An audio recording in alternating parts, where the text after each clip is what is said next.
E aí, gentes boas, tudo bem com vocês? Espero que sim. Hoje é dia 16 de julho de 2022, dia de Nossa Senhora do Carmo, dia que eu e a minha esposa fazemos 6 anos de casado. Então, quando você vê esse vídeo, se você puder dar uma rezadinha pela gente, eu te agradeço muito. Gente, no último vídeo que eu tinha gravado aqui, a gente tinha falado um pouco da figura do professor no processo educacional antigo e como que ele se tornou o professor no método educacional moderno. E aí, o que acontece? Assim como antigamente você queria que o professor fosse uma pessoa virtuosa, em consequência dessa virtude você confiava muito no professor. E ao confiar muito no professor, você deixava ele muito mais livre para que ele pudesse conduzir os seus alunos. Coisa que é diferente do que acontece hoje. Hoje, você tem um mito da autonomia pedagógica do professor. Que o professor é livre para que ele possa conduzir a sala de aula da maneira dele. Mas em muitas escolas, o que você vê é exatamente o contrário. Teoricamente, o professor é livre para dar o conteúdo da maneira que ele acha melhor, mas na prática, o profissional está completamente amarrado, porque é dado tudo para ele, desde aquilo que ele vai ter que ensinar, a ordem que ele vai ter que ensinar e os materiais que ele vai poder utilizar.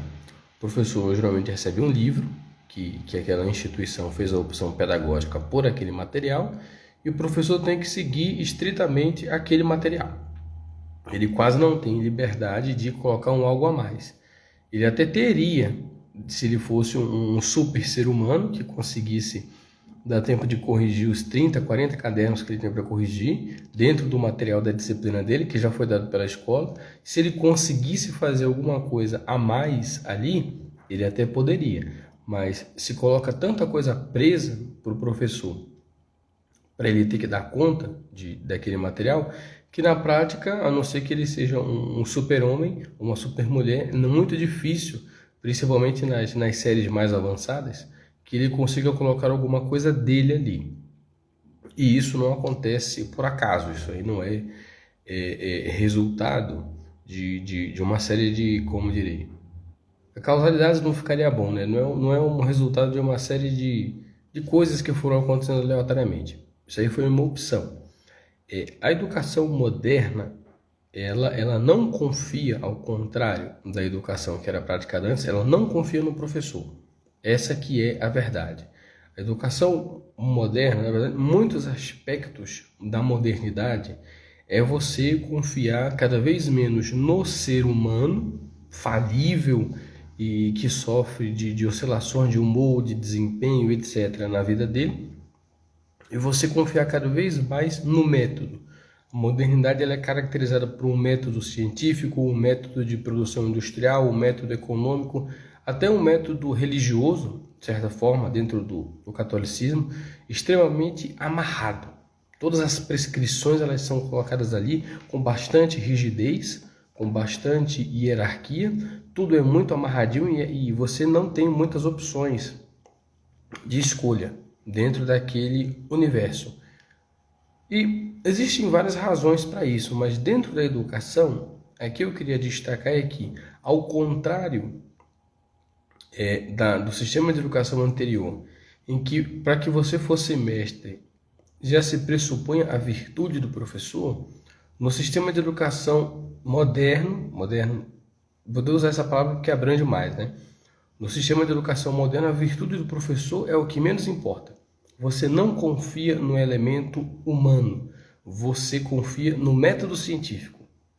E se o ser humano seguir aquele método científico, não importa se ele for virtuoso ou se ele não for virtuoso, vai dar certo não por causa dele, vai dar certo por causa do método.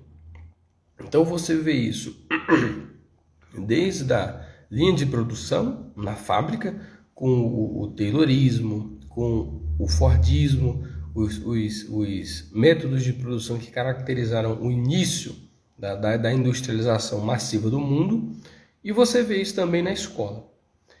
Uma coisa interessante para você entender essa argumentação é que se você for estudar gestão educacional, administração pedagógica, eu fiz essas matérias na pós, quando eu fui fazer a pós eu fiz essas 2 matérias, e agora que eu estou fazendo a licenciatura, eu estou vendo de novo essas 2 matérias. E sempre a argumentação é a seguinte: o mundo do trabalho, o mundo do capital influencia a escola. A escola anda a reboque do mundo capitalista, do mundo empresarial, e é influenciada por ele, e não o contrário. Já é outra diferença, mas outro dia a gente fala disso. Na concepção moderna da educação, a escola ela é um puxadinho da empresa, digamos assim, que prepara a pessoa para o mercado de trabalho, né? A escola boa é aquela que o aluno sai, aprende conhecimentos profissionais, que ele vai ter um emprego e vai poder ser bem visto no mercado. Isso é propaganda de escola, isso é propaganda de universidade, isso é propaganda de tudo. Então a escola anda a toque do mercado. E o que o mercado quiser, a escola vai fazer. Então, como o mercado ele quer profissionais preparados, que sejam disciplinados, que sejam obedientes, que sejam eficientes, a escola molda o aluno naquela direção. Não por causa de uma opção, de um ideal pedagógico, mas porque é o que o mercado quer. E aquilo que a empresa pratica, a escola importa na medida do possível e tenta fazer igualzinho o mercado faz. Essa é a premissa de organização da escola moderna. Então, assim como na empresa, na linha de produção, no chão da fábrica, tanto faz quem apertar o parafuso, você não crê que não precisa de virtude, né, extraordinária para apertar um parafuso, importou-se para dentro da escola essa noção também, que você não precisa ser uma pessoa extraordinária para poder educar. Basta que você seja treinado exaustivamente no método, aplique o método e aquilo vai acontecer. É o inverso do que acontecia na educação antiga. Você tinha o professor como pai do aluno, tendo que cuidar de cada um deles individualmente. E para isso ele precisava de uma virtude que transformasse praticamente numa figura paterna, para que ele pudesse acompanhar cada uma daquelas almas e dar o que aquela alma precisava. Esqueça isso quando a gente fala em educação moderna. Até permanecer o ideal. Mas como é que você vai fazer isso na prática? Como é que o professor faz isso na prática? Se eu entro numa sala de aula, são 30 crianças numa turma pequena, 40 numa grande, na universidade pior ainda, você enfia 50, 60 pessoas numa sala tranquilamente, e o que se exige ali é só que o professor repasse um conteúdo aprovado pela instituição, seguindo uma metodologia aprovada pela instituição, que pode ser um calendário onde os eventos já estão todos ali, pode ser um material didático que foi a escola que elaborou ou que comprou e já está tudo ali, o professor só precisa seguir. Então veja que o professor deixou de ser um profissional propriamente intelectual, né, onde ele que bola as atividades, onde ele que vê cada aluno em necessidade, ele passou a ser um profissional meramente técnico, um aplicador do material que ele recebe de cima e que ele tem muito pouco poder de controle e discussão sobre aquilo. Então muitas vezes os professores se queixam disso. Então essa é mais uma diferença. Não se confia mais no profissional, não se exige mais a virtude do profissional. Não se espera mais que o professor tenha virtude. O material vem para isso.